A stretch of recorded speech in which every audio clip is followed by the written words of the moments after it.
Il m'a dit que ce serait plus simple ainsi. Plus simple pour lui, évidemment. Ce jour-là, nous étions assis face à face, dans le salon que j'avais meublé des années auparavant, quand tout semblait encore stable. Il parlait calmement, presque posément. Il n'y avait ni colère, ni menace dans sa voix. C'était pire. Il y avait cette assurance tranquille de celui qui pense avoir déjà décidé pour l'autre. Il m'expliquait ce qu'il avait prévu, les comptes, les démarches, les rendez-vous, les signatures à venir. Il ne me demandait rien. Il m'informait, comme on informe quelqu'un d'un changement d'horaire ou d'un détail logistique. Je l'écoutais sans l'interrompre, étonné par la facilité avec laquelle il parlait de ma vie, comme d'un dossier à organiser. Il disait que je n'avais plus à me fatiguer avec tout ça, que c'était trop lourd pour moi, que je devais me laisser porter. Ces mots, je les avais déjà entendus. Ils revenaient souvent, sous différentes formes. Toujours avec la même conclusion implicite, je n'étais plus en capacité de décider. Je les regardais, longuement. Je reconnaissais ses traits, sa manière de froncer légèrement les sourcils quand il voulait convaincre. J'avais connu ce regard enfantin, inquiet, quand il me demandait conseil. Aujourd'hui, ce regard était devenu sûr de lui. Trop sûr. Il ne cherchait plus mon avis. Il cherchait mon assentiment. Quand j'ai posé une question, il a soupiré. Pas d'agacement franc. Un soupir patient. Celui de quelqu'un qui explique pour la 3e fois quelque chose qu'il juge évident. Ni, il m'a dit que je m'inquiétais pour rien, que je compliquais inutilement, que je devais lui faire confiance. Ce mot-là, confiance, a résonné étrangement. La confiance n'exige pas l'effacement. Elle n'impose pas le silence. J'ai compris à cet instant que le contrôle ne s'était pas installé brutalement. Il s'était glissé lentement, à force de petites décisions prises sans moi, de conseils devenus des ordres, d'être transformés en prise de pouvoir. Je n'avais pas vu le moment exact où la frontière avait été franchie, mais elle l'avait été. Il a sorti des documents de son sac, des papiers que je n'avais jamais vus. Des dossiers préparés à l'avance. Tout était prêt, trop prêt. Je n'étais plus que un élément à intégrer dans un plan déjà ficelé, une variable à sécuriser. Je me suis senti soudain très calme, pas résigné, lucide. Ce calme particulier qui précède les décisions importantes. Je n'ai pas élevé la voix, je n'ai pas protesté. Je savais que toute réaction émotionnelle serait utilisée contre moi. On parlerait de fatigue, de nervosité, de fragilité. Alors je me suis tue. Il a interprété ce silence comme un accord. Je l'ai vu dans son regard. Il a continué à parler, plus détendu, convaincu que tout se mettait enfin en place. Il ne s'est pas rendu compte que ce silence n'était pas une soumission. C'était un retrait stratégique. Quand il est parti, j'ai refermé la porte doucement. Et je suis restée immobile quelques minutes. J'écoutais le battement régulier de mon cœur. Je n'étais pas blessée comme une mère peut l'être. J'étais alertée. Ce qui se jouait dépassait la relation familiale. C'était une prise de contrôle assumée, justifiée par mon âge, par mon statut, par ce qu'il croyait être mon affaiblissement. Là-dessus, je me suis assise à la table de la cuisine. J'ai pris un carnet que je n'utilisais plus depuis longtemps. J'ai noté la date, les phrases exactes, les décisions annoncées, les documents présentés, sans commentaire, sans émotion apparente. J'avais appris depuis longtemps que l'écriture calme vaut mieux que la parole précipitée. Midi. Ce soir-là, j'ai compris une chose essentielle. Tant que je tenterai de discuter sur le terrain affectif, je serai perdante. L'amour filial est un terrain mouvant quand il devient un argument de domination. Je devais changer de cadre. Passer du non à dit à l'acte réfléchi. Mon fils voulait tout contrôler. Mais il croyait que je ne voyais plus clair. Il croyait que je me contenterais d'accepter pour préserver la paix. Il ignorait que je n'avais jamais confondu le silence avec l'ignorance. Ce silence-là n'était pas une fin. C'était le début d'une reconquête, sans cri, sans menace. Avec méthode. Et tandis que la nuit s'installait doucement, une certitude s'est imposée à moi, nette, irréversible. Je n'allais pas reprendre le pouvoir en parlant davantage. Je le reprendrais en silence. Oui, avant que mon fils ne veuille tout organiser, tout décider, tout contrôler. Il y a eu une vie que j'avais construite sans bruit, mais avec constance. Une vie où je n'avais jamais eu besoin de élever la voix pour exister. Je savais qui j'étais. et cela me suffisait. Je n'ai jamais été une femme pressée par l'ambition. Très jeune, j'ai compris que la vraie sécurité ne venait pas des apparences, mais de la régularité. Faire ce qu'il faut. Être là. Tenir. Quand j'ai rencontré mon mari, nous n'avons pas fait de grands projets tapageurs. Nous voulions une maison stable, des enfants élevés avec attention, une vie simple, mais digne. J'ai travaillé longtemps, puis j'ai ralenti quand les enfants sont arrivés. Pas par contrainte, par choix. Je voulais être présente. Je voulais que la maison soit un lieu sûr, un point fixe. J'ai appris à gérer les comptes, les échéances, les imprévus. Je savais exactement ce qui entrait, ce qui sortait. Cette rigueur n'était pas une obsession, c'était une protection. Mon fils a grandi dans ce cadre. Je l'ai encouragé à réfléchir, à décider, à devenir autonome. Je ne lui ai jamais imposé mes choix. J'étais là pour guider, pas pour diriger. Peut-être ai-je cru, à tort, que cette liberté donnée serait toujours respectée en retour. Les années ont passé. Les enfants sont partis. La maison s'est vidée peu à peu. Je ne l'ai pas mal vécu. J'y voyais la preuve que j'avais réussi. Il n'avait pas besoin de moi pour vivre. Je pensais que cela signifiait aussi qu'il saurait me laisser vivre à mon tour. Avec mon mari, le temps avait installé une forme de silence complice. Nous n'avions plus besoin de nous expliquer. Je gérais l'administratif. Il me faisait confiance. Tout était clair. Quand il est tombé malade, je n'ai pas hésité. J'ai pris les décisions nécessaires. J'ai tenu bon. Je savais faire. Après sa mort, je n'ai pas sombré. J'ai continué. Par habitude, par responsabilité. J'étais triste, bien sûr, mais fonctionnelle. C'est souvent ce que l'on attend des femmes comme moi. Que nous restions solides, même quand le sol se dérobe. Pourquoi? C'est à ce moment-là que mon fils a commencé à intervenir davantage. Au début, cela ressemblait à de l'attention. Des questions? Des suggestions? Des offres d'aide? Je les ai acceptées sans méfiance. Faux, j'y voyais une présence, pas une intrusion. Peu à peu, les conseils sont devenus plus insistants. Les propositions, plus directives. Il me disait que certaines choses étaient compliquées. Il me que je devrais me reposer davantage. Que ce serait plus simple s'il s'en occupait. J'écoutais. Je pensais encore que la confiance allait dans les deux sens.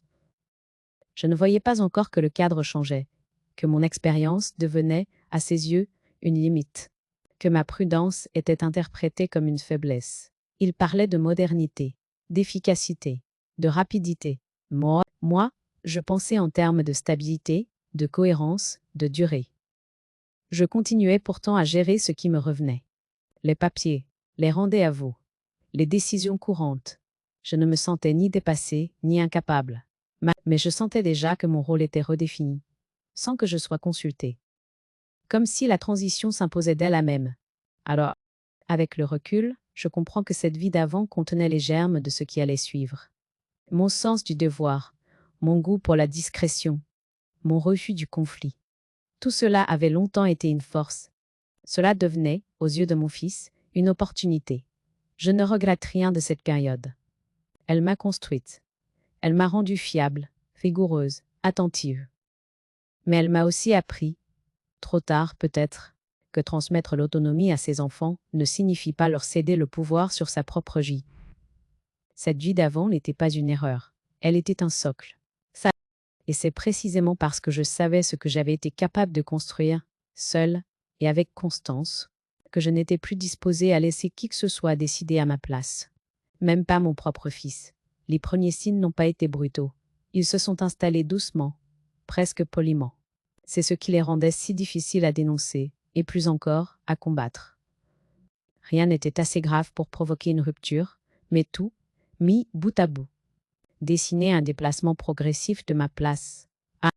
Tout a commencé par des remarques. Pas des reproches, des observations. Il me disait que je semblais fatiguée, que je devrais penser à me ménager, que certaines démarches devenaient lourdes à gérer seule. Le ton était calme, parfois même affectueux, mais jamais il ne me demandait comment je me sentais réellement. Il affirmait. Puis il y a eu des décisions prises sans me consulter. Pas les grandes décisions, non. Les petites.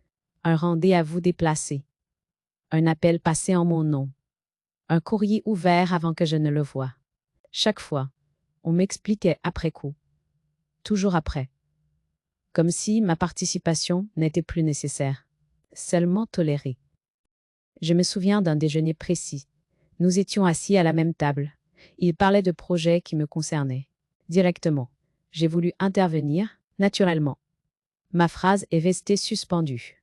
Il a continué à parler, comme s'il n'avait rien entendu. Personne ne m'avait coupé volontairement. Ni on ne m'avait simplement pas attendu. J'ai essayé à nouveau. Plus clairement. Il a souri. Il a dit laisse, je m'en occupe. Cette phrase, dite sans agressivité, m'a traversé comme une lame froide. Elle contenait tout. Le rejet discret. La dépossession tranquille. L'idée que ma présence compliquait plus qu'elle n'en apportait. À partir de ce moment-là, j'ai commencé à observer. Les regards échangés quand je posais une question. Les soupirs imperceptibles. Les silences trop longs avant une réponse. Je sentais que je devenais un obstacle à contourner. Mais un élément qu'il fallait gérer pour que tout avance plus vite. On me demandait de moins en moins mon avis. Puis, plus du tout. On me disait que j'avais déjà tant donné, que j'avais droit au repos. Mais ce repos imposé n'avait rien de réparateur. Il me mettait à l'écart. Il réduisait mon rôle. Lentement, sans jamais le nommer. Je me sentais devenir invisible, pas ignorée violemment. Invisible comme ces meubles anciens que la scène on ne remarque plus parce qu'ils ont toujours été là. Utiles autrefois. Transparentes, désormais. Il y a eu aussi les remarques sur ma mémoire. Toujours sur le ton de la plaisanterie. Tu es sûr de ça? Peut-être que tu confonds. Tu oublies parfois. Je souriais. Je doutais parfois. Puis je me reprenais. Je savais ce que j'avais vu, ce que j'avais entendu, ce que j'avais décidé. Mais le doute s'installait, insidieux, comme une brume. Ces petites humiliations ne faisaient pas scandale. Si je les avais racontées, on m'aurait répondu que j'exagérais. Nappy, c'est ce qui les rendait efficaces. Elles ne laissaient aucune trace visible. Elles s'accumulaient lentement, en profondeur. Je continuais pourtant à me taire. Par peur de passer pour la mère compliquée. Par peur de rompre ce fragile équilibre familial. J'avais passé ma vie à maintenir l'harmonie. La perdre me semblait plus dangereux que de me perdre moi à même. Je m'en voulais parfois de cette retenue. Puis je me rappelais que le silence avait longtemps été une stratégie. Ah, une manière de protéger. Mais je sentais confusément qu'il ne jouait plus en ma faveur. Il ne protégeait plus. Il autorisait. Un soir, seul, j'ai compris quelque chose de simple et de terrible. Ce n'était pas seulement qu'il ne m'écoutait plus. C'est qu'il avait commencé à décider en partant du principe que je ne avais plus à être consulté. Ce jour-là, je n'ai pas cherché d'excuses. Je n'ai pas minimisé. J'ai accepté ce que je voyais. Et cette acceptation a été douloureuse, mais salutaire.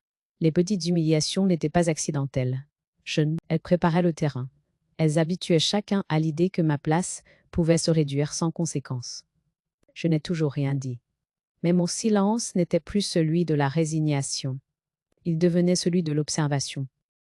Celui qui précède une décision. Je comprenais enfin que rester invisible n'était pas une protection. C'était un risque. Et sans encore savoir comment ni quand, je sentais que je ne pourrais pas continuer ainsi longtemps. Parce qu'à force d'accepter les petites humiliations, on finit toujours par rendre possible les grandes prises de pouvoir. Cette certitude s'est installée en moi, calme, déterminée. Elle annonçait la suite. La goutte d'eau n'est pas tombée brutalement. Elle s'est déposée avec une précision presque clinique, un matin ordinaire, dans un geste qui se voulait banal. Et c'est précisément cette banalité qui l'a rendu impossible à contester. Je cherchais un document, un papier essentiel, que je conservais depuis des années dans une chemise grise, toujours au même endroit. Je connaissais ce tiroir par cœur. Je l'ai ouvert machinalement. La chemise n'y était plus. Au début, je n'ai pas paniqué. J'ai pensé à un déplacement, à une erreur de ma part. J'ai fouillé calmement, méthodiquement, les autres tiroirs, les étagères, le classeur du bas. Rien.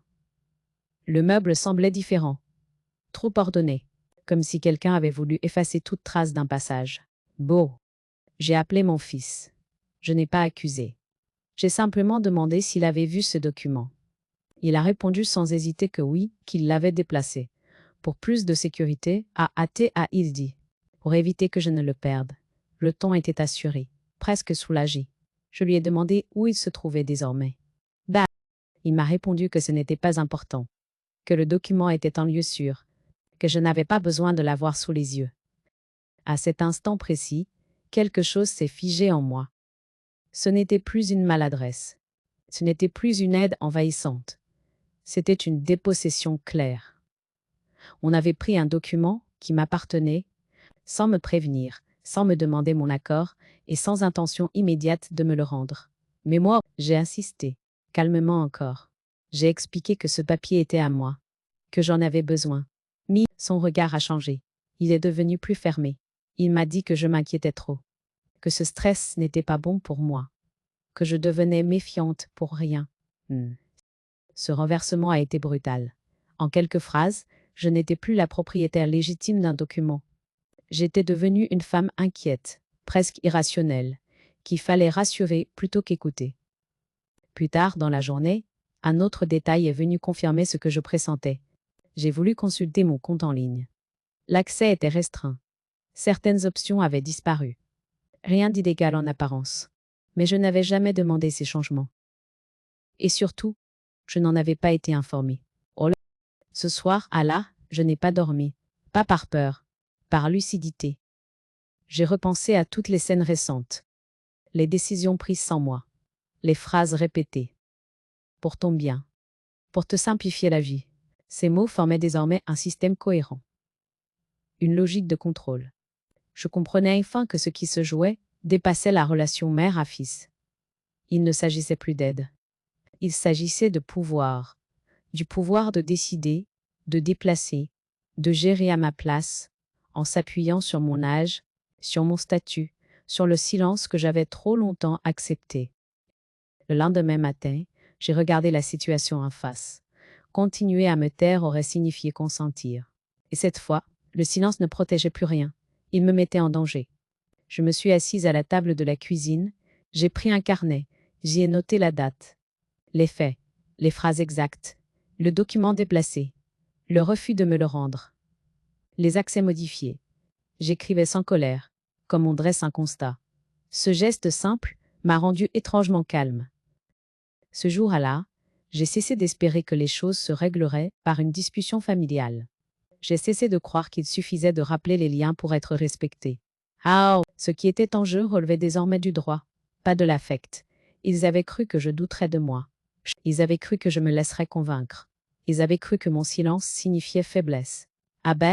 Ils se trompaient. La goutte d'eau n'a pas provoqué une explosion. Elle a provoqué une décision. À partir de ce moment-là, je n'étais plus simplement une mère mise à l'écart. J'étais une femme qui avait compris que le contrôle s'installe toujours, là où les limites ne sont pas posées. Et dans ce calme nouveau, ferme et irréversible, j'ai su que la suite ne se jouerait plus dans les mots, bêtes, mais dans les actes. Des actes précis, légaux, irréfutables. Le pouvoir qu'il croyait avoir pris, je m'apprêtais à le reprendre. Sans cri. Sans affrontement direct. En silence. Les nuits qui ont suivi ont été longues, mais pas chaotiques. Je ne tournais pas en rond dans l'angoisse. Je restais éveillée, immobile, attentive à ce qui se formait en moi. Une pensée après l'autre, posée, presque ordonnée. Comme si, enfin, mon esprit avait cessé de se défendre pour commencer à comprendre. Je revoyais les scènes récentes avec une clarté nouvelle. Les phrases dites calmement, toujours les mêmes. Pour ton bien. Pour te simplifier la vie. Tu n'as plus à t'occuper de tout ça. Ces mots, que j'avais longtemps interprétés comme une forme de sollicitude, révélaient maintenant leur véritable fonction. Ils ne cherchaient pas à m'aider. Ils cherchaient à me déplacer. Ce qui me frappait le plus, ce n'était pas la dureté de l'acte, mais son habillage. Rien n'avait été imposé par la force. Tout avait été glissé dans une logique prétendument raisonnable. On ne m'avait pas retiré mes droits. On les avait rendus invisibles. Et moi, par habitude, par fatigue morale, j'avais laissé faire. Je me suis interrogée sans complaisance. Pas pour me blâmer, mais pour être honnête. Pourquoi je accepté autant de décisions prises sans moi? Pourquoi je confondu calme et abdication? Pourquoi Je crus que l'amour filial suffisait à garantir le respect. Mais la réponse n'était pas flatteuse, mais elle était claire. J'avais peur. Pas de mon fils, de la rupture. Peur de perdre ce lien, même déséquilibré.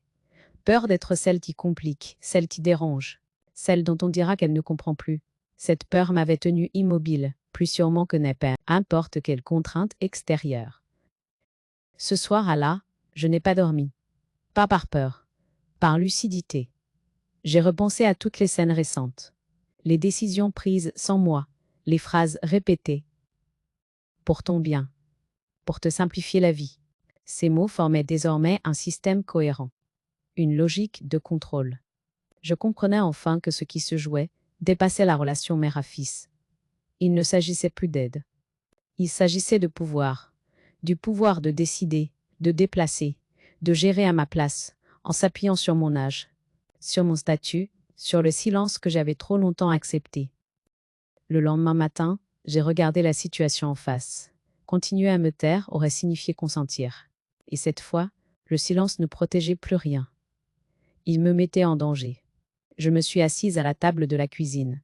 J'ai pris un carnet. J'y ai noté la date, les faits, les phrases exactes, le document déplacé, le refus de me le rendre, les accès modifiés. J'écrivais sans colère, comme on dresse un constat. Ce geste simple m'a rendu étrangement calme. Ce jour-là, j'ai cessé d'espérer que les choses se régleraient par une discussion familiale. J'ai cessé de croire qu'il suffisait de rappeler les liens pour être respecté.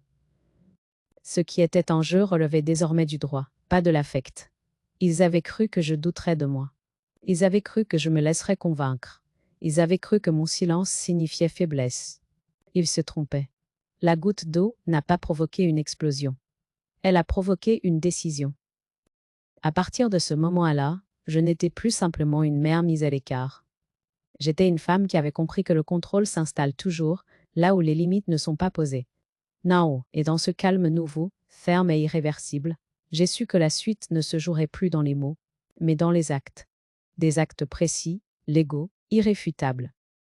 Le pouvoir qu'il croyait avoir pris, je m'apprêtais à le reprendre, sans cri, sans affrontement direct, en silence. L'écoutera. Les nuits qui ont suivi ont été longues, mais pas chaotiques. Je ne tournais pas en rond dans l'angoisse. Je restais éveillée, immobile, attentive à ce qui se formait en moi. Une pensée après l'autre, posée, presque ordonnée. Comme si, enfin, mon esprit avait cessé de se défendre, pour commencer à comprendre. Je revoyais les scènes récentes avec une clarté nouvelle, les phrases dites calmement, toujours les mêmes. Pour ton bien. Pour te simplifier la vie. Tu n'as plus à t'occuper de tout ça. Là, ces mots, que j'avais longtemps interprétés comme une forme de sollicitude, révélaient maintenant leur véritable fonction. Ils ne cherchaient pas à m'aider. Ils cherchaient à me déplacer. Ce qui me frappait le plus, ce n'était pas la dureté de l'acte, mais son habillage. Rien n'avait été imposé par la force. Tout avait été glissé dans une logique prétendument raisonnable. On ne m'avait pas retiré mes droits. On les avait rendus invisibles. Et moi, par habitude, par fatigue morale, j'avais laissé faire. Je me suis interrogée sans complaisance. Pas pour me blâmer, mais pour être honnête. Pourquoi avais-je accepté autant de décisions prises sans moi? Pourquoi avais-je confondu calme et abdication? Pourquoi avais-je cru que l'amour filial suffisait à garantir le respect? La réponse n'était pas flatteuse, mais elle était claire. J'avais peur. Pas de mon fils. De la rupture. Peur de perdre ce lien, même déséquilibré. Peur d'être celle qui complique, celle qui dérange. Celle dont on dira qu'elle ne comprend plus. Cette peur m'avait tenue immobile plus sûrement que importe quelle contrainte extérieure. Le notaire a écouté sans m'interrompre. Il a posé des questions précises. Il a vérifié les actes, les signatures, les dates. Chaque réponse que je pouvais donner, sans hésitation, renforçait ma propre certitude. Je n'étais pas confuse. Je n'étais pas dépassée. J'étais parfaitement consciente de ce qui me appartenait et de ce qui avait été franchi sans mon consentement. À partir de là, tout est allé vite. Alors, pas dans l'action, mais dans la clarté. Nous avons passé en revue mes biens, mes comptes, mes protections juridiques. Moi, j'ai compris ce qui pouvait être fait immédiatement et ce qui nécessitait du temps. Cette lucidité m'a rendu plus calme encore. Rien n'était hors de contrôle. Il fallait simplement reprendre la main, étape par étape. Là, j'ai ouvert un nouveau compte bancaire. Un geste simple, presque banal, mais chargé de sens. Un compte auquel personne d'autre que moi n'avait accès. Lorsque j'ai signé les documents, j'ai ressenti une forme de dignité retrouvée. Je ne me cachais pas. Je me rétablissais. Ensuite, il y a eu le testament. Je savais qu'il serait le cœur du malentendu futur. Je n'y ai pas inscrit de colère. J'y ai inscrit de la cohérence. J'ai redéfini ce que je souhaitais transmettre. À qui? Et dans quelles conditions? Le notaire m'a expliqué les implications. J'ai posé des questions précises. J'ai choisi en connaissance de cause. Pendant ce temps, à la maison, rien ne changeait en apparence. Je continuais d'écouter, de répondre brièvement, de ne pas contester. Ce masque de tranquillité était indispensable. Il laissait l'autre dans une certitude trompeuse. Mais celle d'avoir gagné. Je notais tout. Les conversations. Les décisions évoquées à demi-mot. Les absences d'informations. Ce carnet était devenu mon allié. Pas un journal intime. Un dossier. Chaque ligne était une preuve potentielle. Je n'y mettais pas d'émotion, seulement des faits. Je me suis également entouré. Pas d'une armée. De quelques professionnels discrets. Un conseil juridique ponctuel. Une vérification administrative. Toujours sans alerter. Toujours sans précipitation. J'apprenais à mesurer le temps autrement, non plus comme une attente passive, mais comme un outil stratégique. À aucun moment je n'ai cherché à confronter. La confrontation prématurée aurait tout compromis. Elle aurait ravivé les affects, déplacé le débat sur le terrain de la loyauté familiale. Or ce terrain-là ne m'appartenait plus. Je le laissais volontairement à l'autre, pendant que je bâtissais ailleurs. Ce qui me surprenait le plus, c'était ma propre tranquillité. Je n'étais ni animée par la rancune, ni par la peur. J'étais concentrée. Comme si, après des années à subir, j'avais retrouvé un axe intérieur. Chaque démarche me rapprochait de moi à même. Je savais que le moment viendrait où les décisions prises en silence apparaîtraient au grand jour.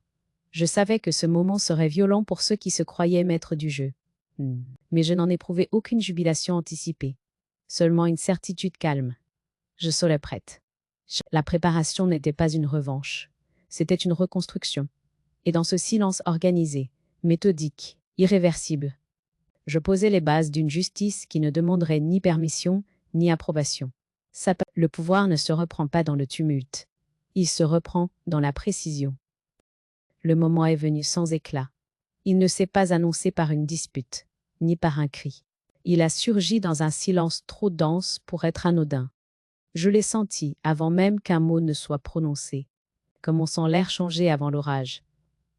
Tout a commencé par une lettre, une enveloppe officielle, posée sur la table, qui n'avait pas ouverte.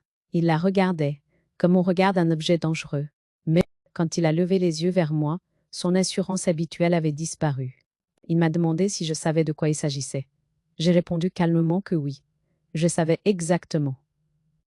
Les décisions prises en silence venaient d'entrer dans la pièce. La maison n'était plus un terrain flou. Les comptes n'étaient plus accessibles comme avant. Les protections juridiques étaient actives. Le testament existait. Tout ce qu'il croyait acquis s'était déplacé hors de sa portée, sans bruit, sans avertissement. Il a parlé. Beaucoup. Il a d'abord nié. Puis il a minimisé. Il a dit qu'il n'avait jamais voulu me nuire, seulement m'aider. Qu'il avait agi par souci d'organisation. Qu'il s'était inquiété pour moi. Chaque phrase tentait de ramener la situation sur le terrain de l'intention affective. Je ne l'ai pas suivi. Quand il a compris que ces mots ne produisaient aucun effet, le ton a changé. Il est devenu plus sec, plus pressant. Il m'a reproché de ne pas lui avoir fait confiance, d'avoir agi dans son dos. Il parlait de trahison. Cette inversion m'a frappé par sa facilité. Comme si, le fait que je reprenne mes droits constituait une offense personnelle. Je l'ai laissé parler. Je n'ai pas cherché à me justifier. Je n'ai pas rappelé les humiliations. Les décisions prises sans moi, les documents déplacés, tout cela n'avait plus besoin d'être raconté. Les faits existaient désormais ailleurs, consignés, validés, protégés. Il a fini par me demander ce que je voulais. La question était posée avec une inquiétude qu'il ne cherchait plus à cacher. Je l'ai regardé longtemps avant de répondre. Je voulais qu'il comprenne que ce moment n'était pas une négociation. Je lui ai dit que je voulais ce que j'avais toujours voulu, le respect de mes droits, la reconnaissance de ma capacité à décider pour moi-même. Rien de plus, rien de moins. Il a tenté une dernière approche. Il a parlé de famille, de loyauté, du regard des autres, de ce que les gens diraient. J'ai senti là le dernier recours. La pression morale, celle qui avait si souvent fonctionné par le passé. Elle n'avait plus de prise. Je lui ai répondu que la famille ne pouvait pas être un argument pour effacer une personne. Là, que l'âge n'autorisait pas la dépossession. Que le silence n'était pas un consentement. Là, chaque phrase était posée, sans colère, sans tremblement. À cet instant, j'ai vu dans ses yeux quelque chose céder. Pas de la tristesse, pas du remords. La certitude qu'il avait perdu le contrôle. Le pouvoir qu'il croyait exercer sans partage lui échappait, définitivement. Il a parlé moins fort. Il a demandé s'il y avait encore une solution. J'ai compris qu'il cherchait une issue qui lui permettrait de sauver la face. La fin, il n'y en avait pas. Pas parce que je refusais de pardonner, mais parce que le temps du compromis était passé. La confrontation n'a pas duré longtemps. Elle n'en avait pas besoin. Tout avait été décidé ailleurs, en amont, avec méthode. La scène n'était que la révélation tardive d'un équilibre déjà rompu. Quand le silence est revenu, il était différent de celui que j'avais connu auparavant. Ce n'était plus un silence subi, c'était un silence posé, stable, irréversible. Je me suis levée sans précipitation. Non, je n'ai pas claqué la porte. Je n'ai rien ajouté. En quittant la pièce, j'ai compris que le piège ne s'était pas refermé sur lui par vengeance. Il s'était refermé par nécessité, parce qu'un pouvoir abusif cesse rarement de lui à même. Mort. Je n'éprouvais ni triomphe, ni satisfaction, seulement une forme de calme profond. Celui qui vient quand on sait que plus rien ne pourra être repris en douce. Le pouvoir ne m'avait pas été rendu, je l'avais repris. Et cette reprise, silencieuse et ferme, ne laissait aucune place au retour en arrière. Les jours qui ont suivi la confrontation n'ont pas été bruyants. Ils ont été chargés d'un tumulte diffus, comme une maison dont les murs vibrent longtemps après un choc. Je n'étais plus au centre de la scène, et pourtant, tout semblait tourner autour de ce qui venait d'être révélé. Les mots ont circulé vite, pas ceux que j'avais dit, mais ceux que l'on a inventés pour combler le vide. On a parlé d'incompréhension, de malentendus, d'excès de prudence. Chacun tentait de redessiner l'histoire à son avantage, comme si le récit pouvait encore infléchir les faits. Mais les faits, eux, restaient immobiles. Les alliances se sont fissurées. Ceux qui, hier encore, parlaient d'une seule voix, ont commencé à se contredire. Les reproches ont changé de cible. Ce n'était plus moi qui posais problème. C'était l'autre, celui qui avait trop voulu gérer, trop vite, trop seul.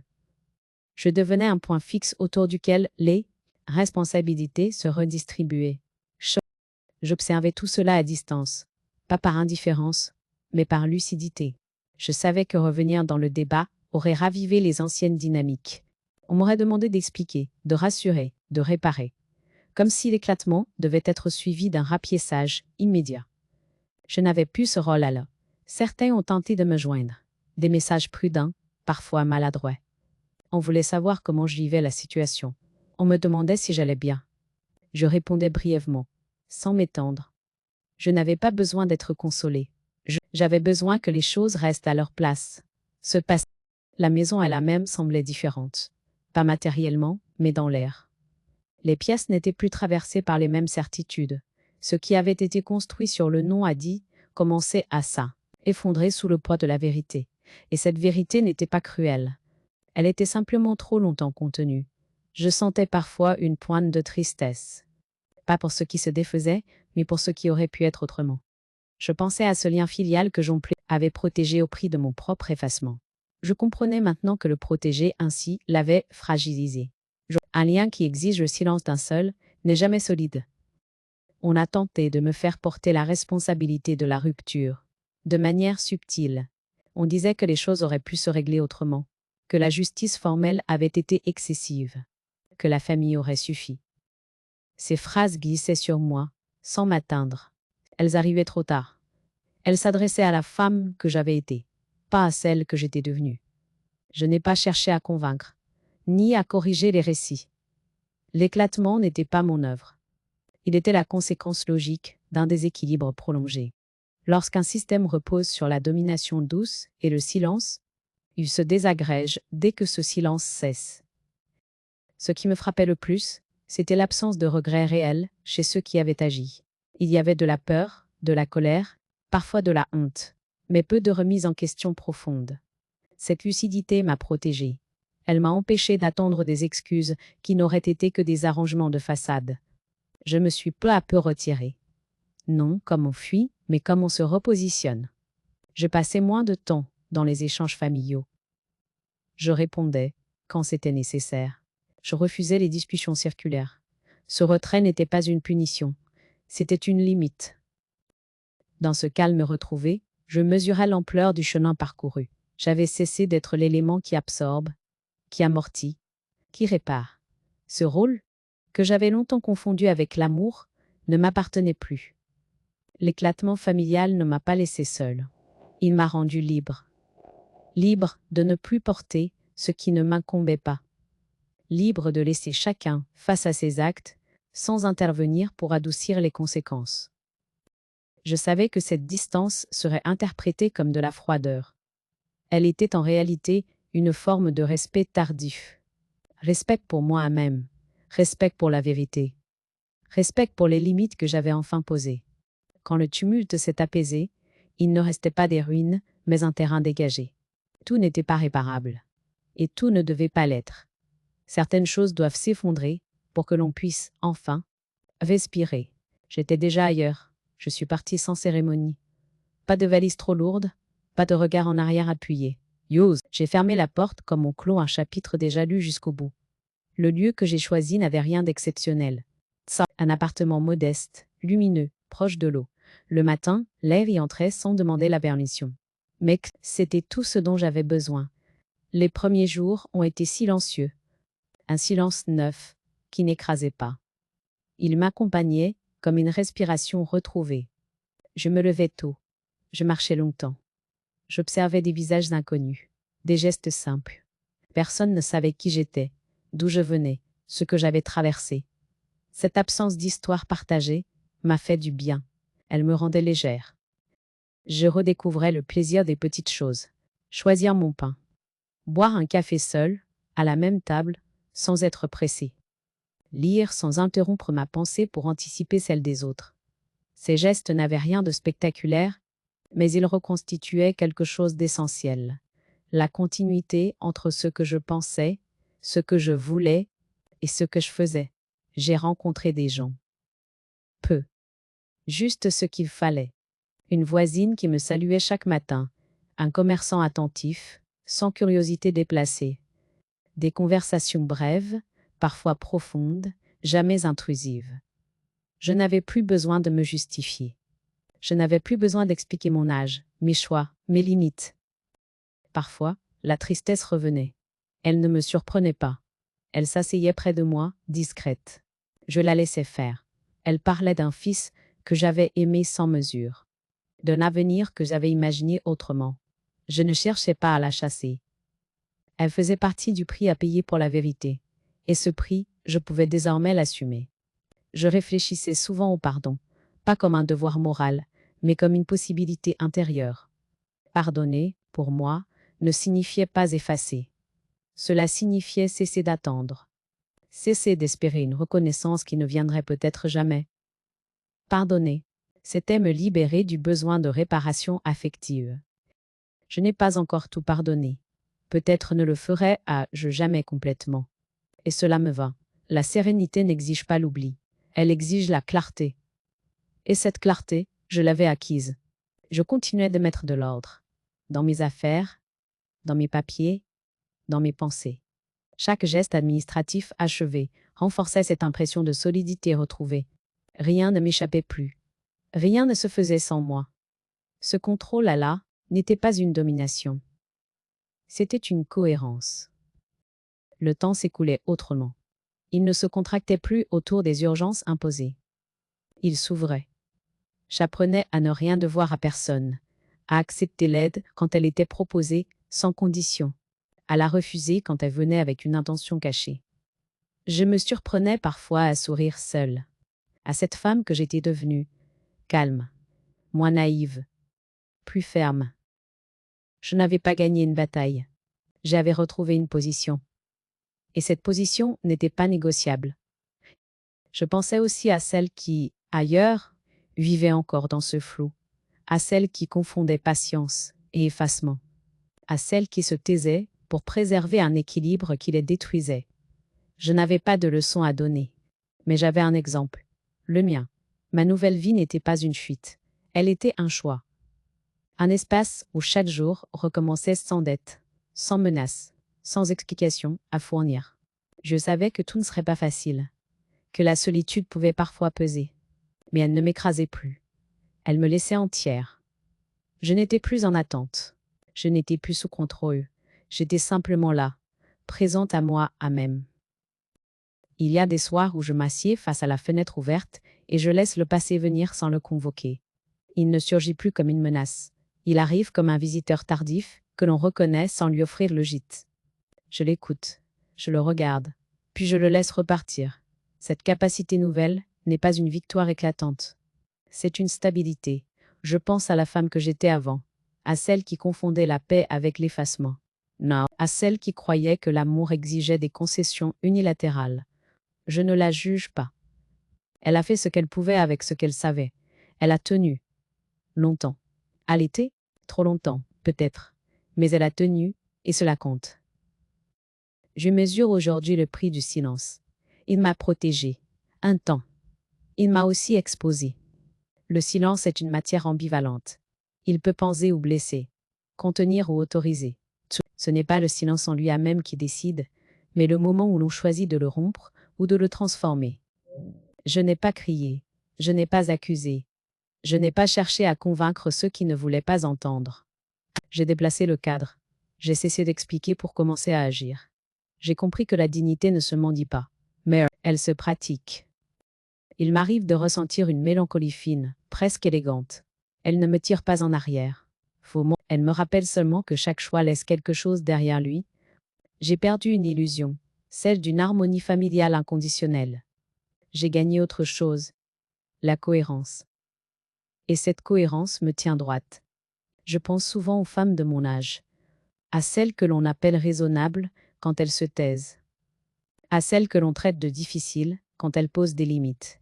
On leur demande d'être compréhensives, jamais souveraines, discrètes, jamais décisives. Je n'ai pas de discours à leur offrir, seulement une certitude issue de l'expérience. Il n'y a rien d'indécent à se choisir. Je n'ai pas réglé des comptes. J'ai réglé des faits. J'ai remis chaque chose à sa place. Les sentiments là où ils pouvaient rester, le droit là où il devait s'exercer. Cette distinction m'a sauvée. Elle m'a empêché de me perdre dans la rancœur et de me dissoudre dans l'attente. Si je devais résumer ce chemin, je dirais qu'il m'a appris la lenteur juste. Celle qui observe, qui prépare, qui tranche sans bruit. La lenteur n'est pas une faiblesse. Non, elle est une précision. Elle permet de ne pas confondre réaction et décision. Je vis désormais sans crainte diffuse. Je sais ce que je peux accepter. Je sais ce que je refuserai, toujours. Cette clarté n'a rien de dur.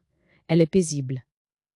Elle me permet d'accueillir sans me soumettre, d'aider sans me dissoudre, d'aimer sans me renier. Parfois, je me surprends à sourire en pensant à l'idée que l'on se faisait de moi. Fragile, dépassée, malléable. Les étiquettes tombent d'elles-mêmes quand les actes parlent. Il n'est pas nécessaire d'être forte aux yeux des autres. Il suffit d'être juste envers soi. Je n'attends plus d'excuses. Je n'attends plus de réparation symbolique. J'ai cessé d'attendre, tout simplement. Et dans cet arrêt de l'attente, j'ai trouvé une forme de liberté qui ne dépend de personne. À celles et ceux qui se taisent encore pour préserver une paix qui les abîme, je n'adresse pas un conseil.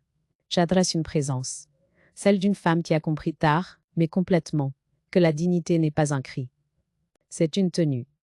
Je n'ai pas gagné contre quelqu'un. J'ai gagné avec moi. Et si je devais laisser une phrase, une seule, pour clore ce chemin et ouvrir le vôtre, ce serait celle assis, simple et ferme, née de l'expérience et non de la colère. Le silence peut aussi être une forme de justice.